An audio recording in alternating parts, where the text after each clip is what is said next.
Hey there, good afternoon, and welcome to Prog Monster. My name is Murph, and I am the host of this show, a show dedicated to progressive rock, hard rock, heavy metal, and other forms of rock music. Well, today it's our series, Rock and Roll Greats Who Thrilled Us but Have Since Passed On. So today we're doing, of course, two people. This is the year 2017, episode number 55. The first guy was John Wetton. That was one of the two I was going to do.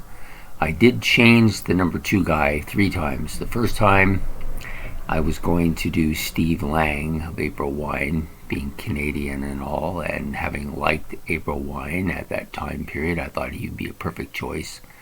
But then I decided that I should probably do Chuck Berry because, he's been so influential in music. But after reading a little bit and doing a little bit more, I decided that, I'm going to go with the guy who I personally like the best of the 3 and who I think has had more impact on my personal music taste, and that's Malcolm Young of AC/DC fame. Okay, so we're going to start by doing John Wetton first because he passed first. I had to change it a bit because I had Chuck Berry on there and had then decided to change him. Also, at the end, I will do the honorable mentions, which is fairly lengthy. I think there's about 25 here. Fairly lengthy list. Anyways, John Wetton was born on June the 12th, 1949 in Wellington, Derbyshire, England. He died on January, where are my glasses? Who the hell knows? January 31st, 2017, at the age of 64 in Bournemouth, Dorset, England. Music that he played was progressive rock, hard rock, pop rock, jazz fusion, classical rock, and AOL, of course. Yeah, I don't know what I was thinking. Anyways, his instruments were vocals, bass, guitar, and keyboards. And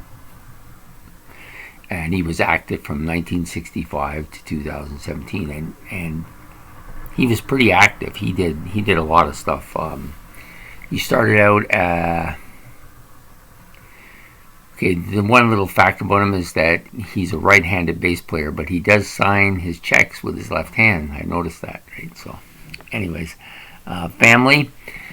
He joined family fairly early on in his recording, and then he eventually got a call from Robert Fripp and joined King Crimson as the vocalist bass player.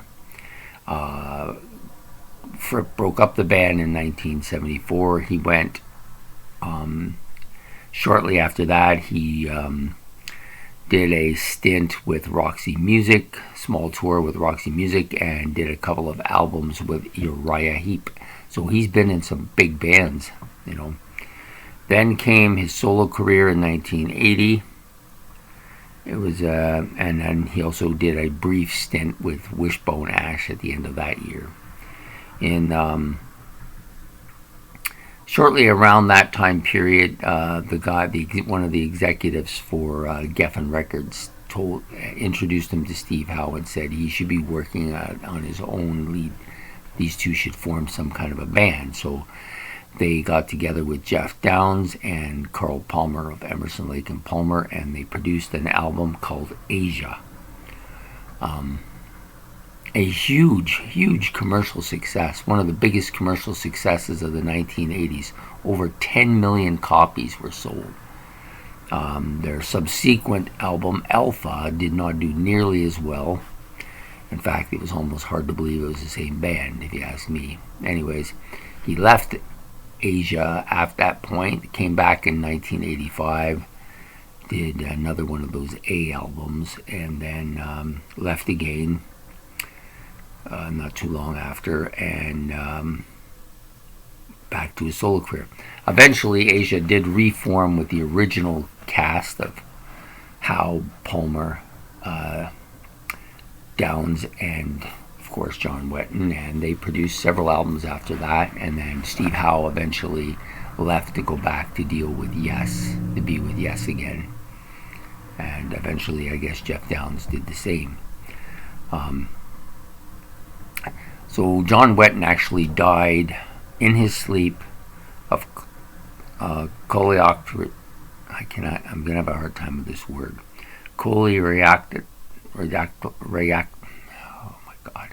Colorectal cancer. Figure it out. Anyways, I think he was a great bass player. Kind of reminds me a lot of Greg Lake, who we just did. And of course he played, and Greg Lake actually took over from him. It's funny how Greg Lake was singing for King Crimson, and then eventually John Wetton took over singing, and then John Wetton was singing for Asia, and at some point Greg Lake took over from that. Okay, so I think they're very similar in a lot of areas. I think sound-wise fairly similar. I think Wetton's a little bit stronger of a voice, though.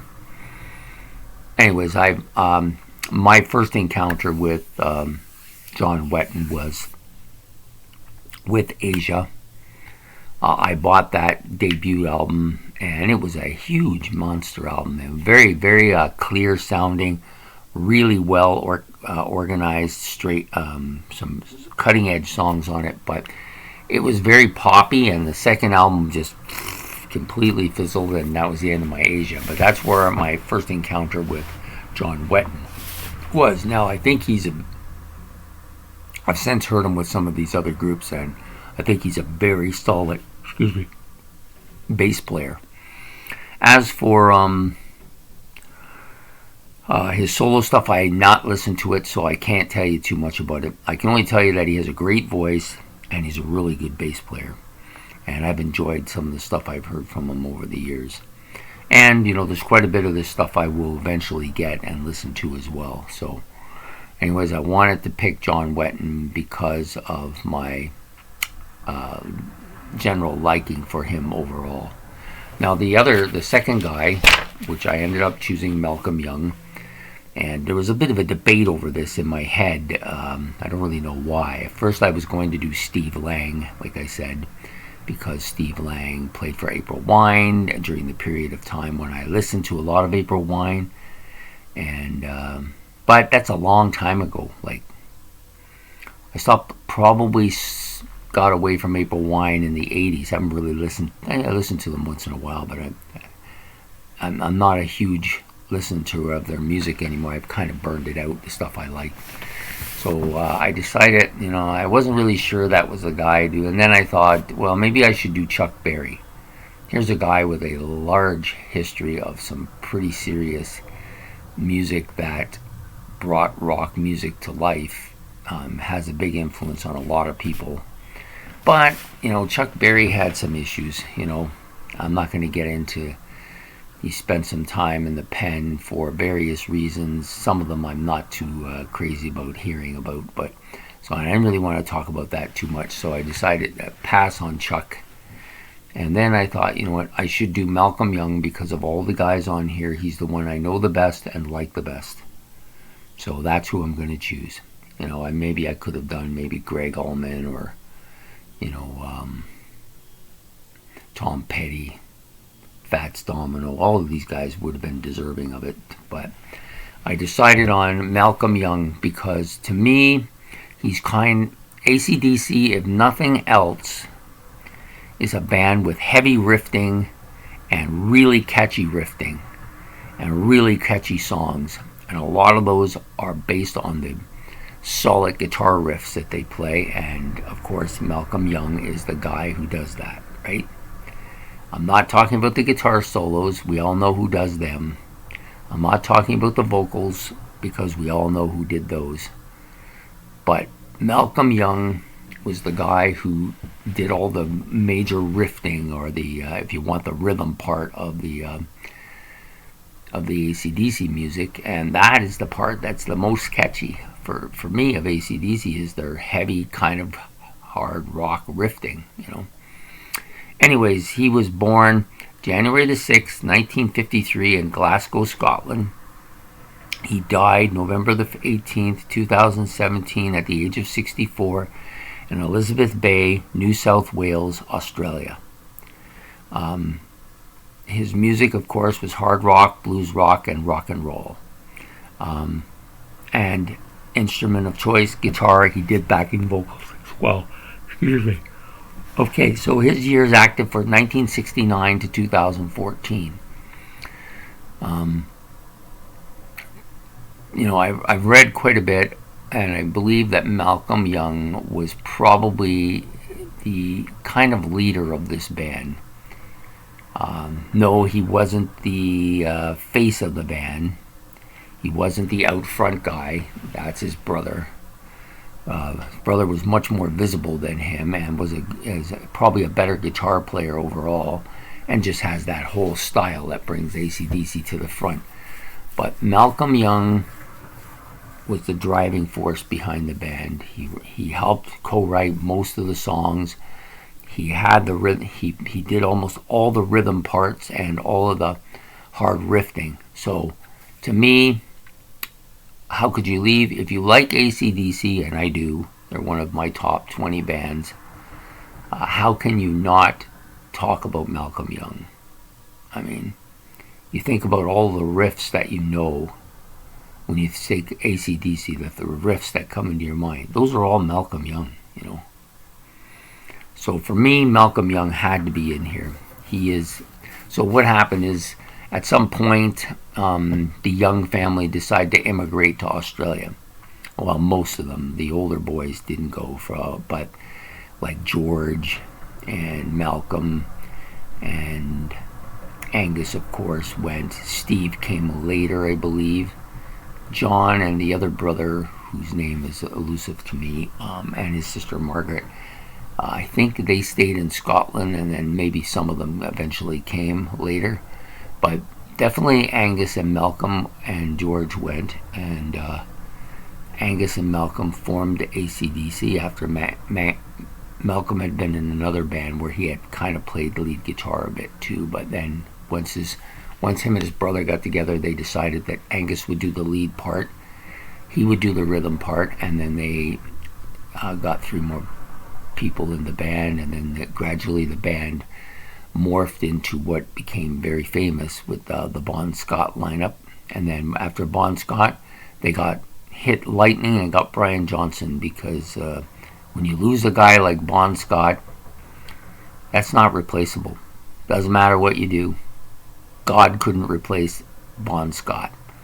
However, Brian Jones did a really good job of being a second guy. He may not have been exactly Bon Scott, and maybe he'll never replace Bon Scott in the minds of the core AC/DC fans who were around before him, but he did a remarkable job with what he did. And I can't think of another band that came and got a guy to replace a star like that and did so well with it. I can't think of anybody. I'm sure there's bands out there, and I'm sure somebody will say something about some of those bands, but for me, that's the most obvious thing that comes to mind. And and Malcolm Young was a large part of this. Him and his brother, they put this band on the map and kept them on the map for decades. So my hat, and my bald head now showing, my hat is off to Malcolm Young, one of the great rock stars of my generation and all generations, if you ask me. Anyways, I hope you enjoyed this episode. If you do, please like and subscribe. Oh yeah, I almost forgot him again. Sitting right here in front of me, but maybe I'm losing something here. So we're going to do the honorable mentions now. There was quite a few of them. Tommy Alsop of Buddy Holly, Walter Morrison of the Ohio Players, Pete Overend Watts of Mott the Hoople, Butch Trucks, Allman Brothers, yes, Jeff Nichols, Black Sabbath. Yeah, Jeff, he was the keyboardist. the guy that never was really a part of the band but played keyboards whenever they needed him. Steve Lang, of course, I mentioned him earlier, of April Wine. James Colton of Blue. Oh, I can't read what I wrote there. Anyways, Sib Hashin of Boston. You know Sib, the guy with the big hairdo. Yeah. Banner Thomas of Molly Hatchet, of course. Jay Giles of the Jay Giles Band. There you go. Alan Halsworth of Soft Machine in UK, which was another band that John Wetton played for, UK, and Halsworth was in that with him. Chris Cornell, of course, of Soundgarden and others. Greg Allman, also of the Allman Band, so they lost 2 that year. Glenn Campbell. I don't normally do country western singers, but you know, I was a big fan of True Grit, a big fan of John Wayne. So Glenn Campbell's getting the exception here. I love that man's singing, and his acting isn't too bad either. Okay, Walter Becker of Steely Dan, of course. Dave Holbeck of Molly Hatchet. There's 2 of them. 2 of the Molly Hatchet guys gone there in 1 year. Earl Lindo of the Wailers. Gotta mention him. Tom Petty, of course, of the Heartbreakers. Tom Petty and the Heartbreakers. Gord Downie of that Tragically Hip. Yeah. Fats Domino. How can you not? I Found My Thrill on Blueberry Hill, you know. Penty Glenn of Alice Cooper. Chuck Berry of Chuck Berry. And David Cassidy of the Partridge Family. Now, David Cassidy might have been the most famous member of the Partridge Family, singing-wise, but I tell you right now, I preferred Shirley Jones. There you go. Anyways, there you have it. Honorable mentions for 2017, episode 55.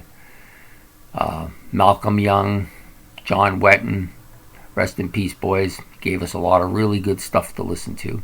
And in fact, I'm going to go listen to some AC/DC right now. So anyways, I hope that you enjoyed the episode and you had a good day. And like and subscribe, and we'll be back again this week with another whole roster of stuff. After tomorrow, I'll give it when I do my my music other than rock tomorrow morning. I will give the list of what I'm going to be doing next week. I'm still working on that a little bit. So I hope that you enjoyed this episode and you have a great evening. From Murph, out.